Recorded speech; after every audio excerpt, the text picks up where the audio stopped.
উপজেলা নির্বাচন চলছে।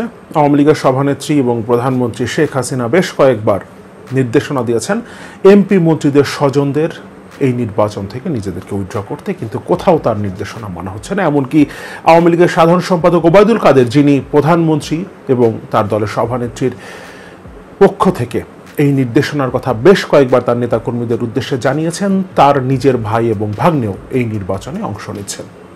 তার মানে ওবায়দুল কাদেরও তার সভানেত্রীর নির্দেশনা মানছেন না এবং সরকারের মন্ত্রী, প্রতিমন্ত্রী এবং সরকারি দলের এমপিরা প্রধানমন্ত্রী এবং দলের সভানেত্রীর নির্দেশনা অমান্য করছেন।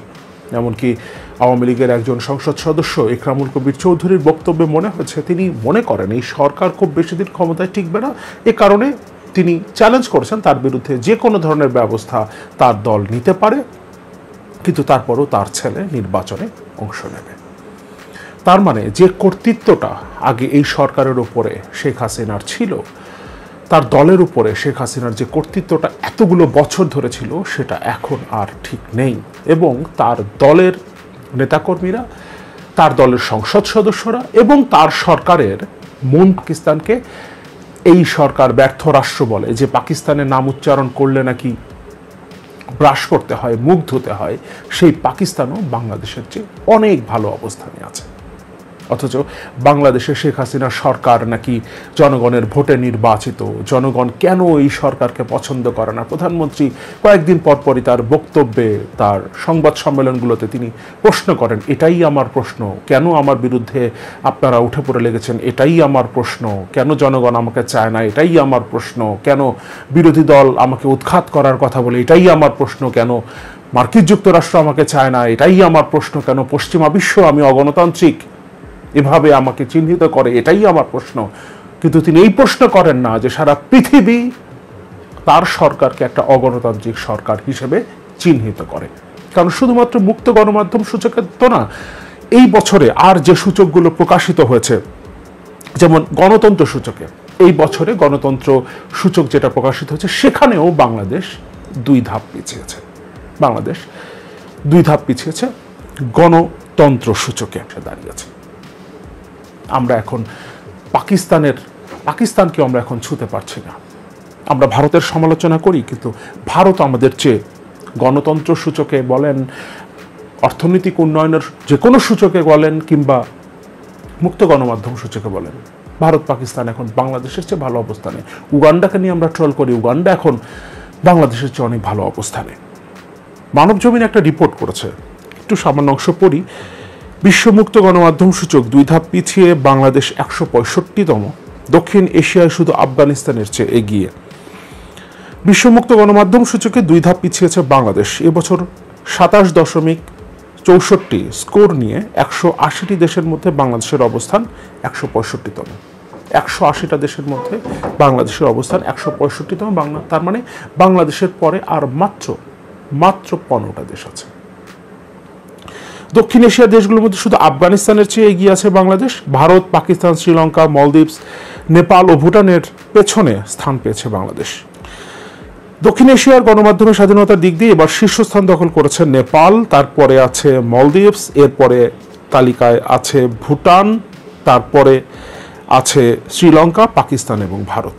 শ্রীলঙ্কা প্রতিমন্ত্রীরাও সম্ভবত বিশ্বাস করেন না যে এই সরকারকে খুব বেশি দিন শেখ হাসিনা টিকিয়ে রাখতে পারবেন। এবং শেখ হাসিনার বক্তব্যে গত কয়েকদিন ধরেই আমরা দেখতে পাচ্ছি তিনি বারবার করে বলবার চেষ্টা করছেন তাকে উৎখাতের ষড়যন্ত্র চলছে, জাতীয় এবং আন্তর্জাতিক ষড়যন্ত্র হচ্ছে, সবগুলো বিরোধী দল এক হয়ে গেছে।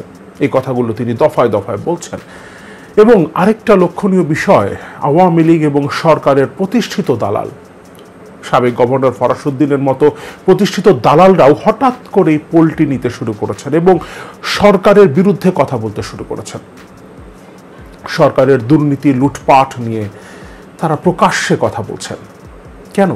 এই ফরাসউদ্দিন কিছুদিন আগেই একাদশ জাতীয় সংসদ নির্বাচনে আওয়ামী লীগের মনোনয়ন প্রার্থী ছিলেন। তিনি এখন আওয়ামী লীগের বিরুদ্ধে কথা বলতে শুরু করেছেন এবং এতগুলো বছর ধরে যিনি শেখ মুজিবের সময় শেখ মুজিবের একান্ত সচিব ছিলেন, তিনি এখন আওয়ামী লীগের বিরুদ্ধে কথা বলতে শুরু করেছেন। তার মানে কোথাও একটা কিছু হচ্ছে এবং আসলে সবাই বিশ্বাস করতে শুরু করেছে এই সরকার খুব বেশি দিন ক্ষমতায় টিকতে পারবে না। এই বিষয়গুলো নিয়ে আজকে কথা বলতে চেয়েছিলাম, কিন্তু এর মধ্যেই হাসিনা সরকারের অধীনে বাংলাদেশের নতুন একটা অ্যাচিভমেন্ট আমার চোখে পড়লো। এই কারণে এই বিষয়টা নিয়ে কথা বলতে চাচ্ছি। উপজেলা নির্বাচনে শেখ হাসিনার নির্দেশনা অমান্য করা এবং ফরাসুদ্দিনের ভুল পাল্টানো, এই বিষয়টা নিয়ে নিশ্চয়ই সামনে কোনো একদিন কথা বলবো, কিন্তু আজকে নতুন যে অ্যাচিভমেন্টটা আমাদের সামনে আসলো সেটা নিয়ে কথা বলতে চাই। মুক্ত গণমাধ্যম সূচক প্রকাশ করা হয়েছে এবং এখানে বাংলাদেশ আরও 2 ধাপ পিছিয়েছে। 2 ধাপ পিছিয়ে যাওয়া মানে কিন্তু আমাদের অবস্থান যদি 20তম অবস্থানে থাকতো কিংবা 30তম অবস্থানে থাকতো তাহলে 2 ধাপ পিছিয়ে হয়তো আমরা 22 বা 32তম হতাম, কিন্তু আমাদের অবস্থানই যেখানে ছিল 163তম, সেখানে আরও 2 ধাপ পিছিয়ে আমরা এখন 165তম অবস্থান, 150, পাকিস্তান 152 এবং ভারত 159। উগান্ডার কথা বলছিলাম, উগান্ডার অবস্থান 128। পুরো রিপোর্টটা আর পড়ছি না, কারণ বাংলাদেশে গণমাধ্যমের স্বাধীনতার পরিস্থিতিটা কি, স্বাধীনভাবে কথা বলার আসলেও কোনো সুযোগ এই দেশে আছে কিনা সেটা আমরা প্রত্যেকেই জানি। এই যে আমার এই চ্যানেলে আমি কথা বলি, অনেক সময় অনেক কথা বলবার পর আমার সেগুলো নিয়ে ভাবতে হয় যে আমি এটা প্রকাশ করতে পারবো কিনা, কিংবা যখন কোনো কথা বলি, কথা বলবার সময় অনেক কিছু আসলে ফিল্টার করে বলতে হয়। কারণ আজকে হয়তো আমি যদি সব কিছু বলে ফেলি, আমার ভেতরে যা যা বলবার প্রয়োজন বলে আমি মনে করি প্রত্যেকটা কথা যদি আমি বলে ফেলি, তাহলে হয়তো কালকে আমি আর কথা বলতে পারবো না। বাংলাদেশে কথা বলার স্বাধীনতা কীভাবে হরণ করা হয়েছে এবং শেখ হাসিনা সরকার সেই স্বীকৃতিটাও পেয়েছে। এবং শুরুতে যে কথাটা বলছিলাম, এটা নিয়ে নিশ্চয়ই আমি কথা বলবো, শেখ হাসিনা সরকারের দিন শেষ হয়ে আসছে। কারণ দেয়ালে একদম পিঠ ঠেকে গেছে। 180টা দেশের মধ্যে বাংলাদেশের অবস্থান এখন 165তম। মাত্র 15টা দেশ, মাত্র 15টা দেশ, উত্তর কোরিয়ার মতো দেশ, আফগানিস্তান, চীন কিংবা রাশিয়ার মতো দেশগুলো হয়তো বাংলাদেশের পরে অবস্থান করছে। এবং আমরা ঠিক ওই পর্যায়ে চলে গেছি, পুরোপুরি কর্তৃত্ববাদী একনায়কতান্ত্রিক শাসন ব্যবস্থার দিকে। আফগানিস্তান অন্তত মুনাফেক না, তারা গণতন্ত্রের কোনো মুখোশ পরে তারা তাদের সকল ব্যবস্থাকে নিয়ন্ত্রণ করে না, যেটা শেখ হাসিনা সরকার করে। এমনকি যে ভারতের মোদী সরকারের সমালোচনা আমরা প্রতি মুহূর্তে করি, সেই ভারতের অবস্থানও 159তম, অর্থাৎ বাংলাদেশের চেয়ে 7 ধাপ উপরে ভারত অবস্থান করছে। পাকিস্তান অবস্থান করছে 13 ধাপ উপরে এবং উগান্ডা তো 128তম। তার মানে আমাদের চেয়ে 37 ধাপ উপরে আছে উগান্ডা। এটা বাংলাদেশের গণমাধ্যমের স্বাধীনতার পরিস্থিতি।